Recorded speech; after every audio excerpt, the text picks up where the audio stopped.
अंधेरा गिरता है। कहानियां फुसफुसाती हैं। एक गुड़िया, एक श्रापित गुड़िया। कहते हैं वो आत्माओं की भूखी है। ये उसकी कहानी है, अन्ना बेल्ले की कहानी। कुछ कहानियां हंसी से शुरू होती हैं, ये डर से शुरू होती है। एक डर जो दिल को जमा देता है, एक डर जो परछाइयों से चिपका रहता है। उसकी आंखें, वो तुम्हें देखती रहती हैं। तुम्हें ठंड लगती है, तुम्हें लगता है कोई देख रहा है। ये बच्चों का खिलौना नहीं है, ये कुछ बुरा है। एक जवान लड़की, नर्सिंग की स्टूडेंट, उसे मिली उसकी माँ का तोहफा, एक खूबसूरत चीनी मिट्टी की गुड़िया। पर खूबसूरती अंधेरे को छुपाती है।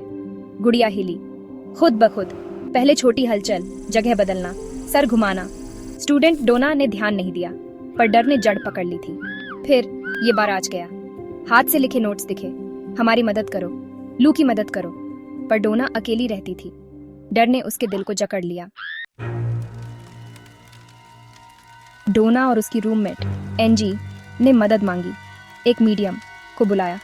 कमरा ठंडा हो गया, हवा भारी। मीडियम बोली, एक आत्मा, उसने कहा।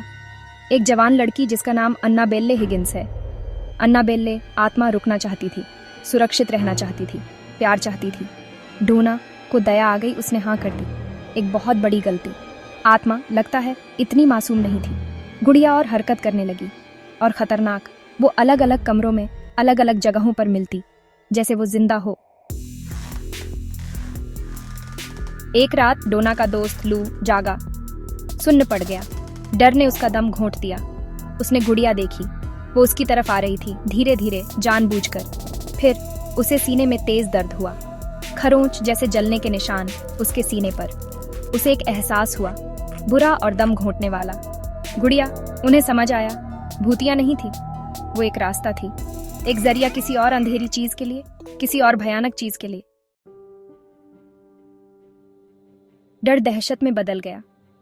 उन्होंने कुछ बुरा अपनी जिंदगी में बुला लिया था, कुछ जो डर से, निराशा से ताकत लेता था।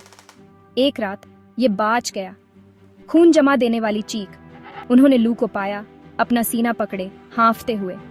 उसने गुड़िया के बारे में बताया, एक बुरी ताकत के बारे में। उन्हें पता था उन्हें कुछ करना होगा, उन्हें इससे छुटकारा पाना होगा। भाग 6, दहशत का निशाना। मजबूर होकर उन्होंने एड और लोरेन वॉरेन से संपर्क किया, पैरानॉर्मल इन्वेस्टिगेटर्स जो अनजान मामलों के लिए मशहूर थे। उन्होंने गुड़िया देखी, उससे निकलती बुराई महसूस की। ये बच्चों का खिलौना नहीं था, ये एक दानव था। इसे इंसानी शरीर चाहिए था। लू अपने डर की वजह से इसका निशाना बन गया था। वॉरेन्स को पता था उन्हें जल्दी करना होगा। भाग 7, हमेशा के लिए कैद।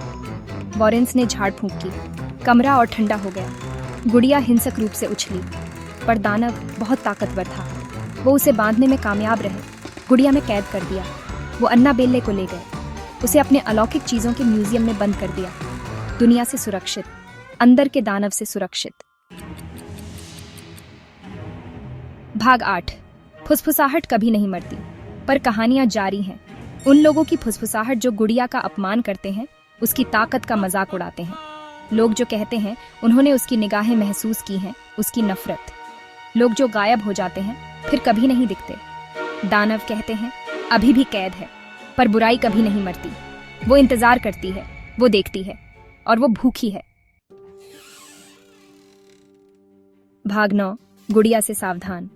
ये कहानी याद रखना, ये डर याद रखना।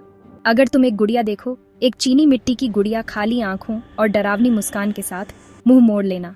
उसकी आंखों में मत देखना, उसकी मौजूदगी को मत मानना, क्योंकि अन्ना बेल्ले इंतजार कर रही है। कमजोरी के पल का इंतजार, अंदर के अंधेरे को छोड़ने का इंतजार। खबरदार रहो, डरो,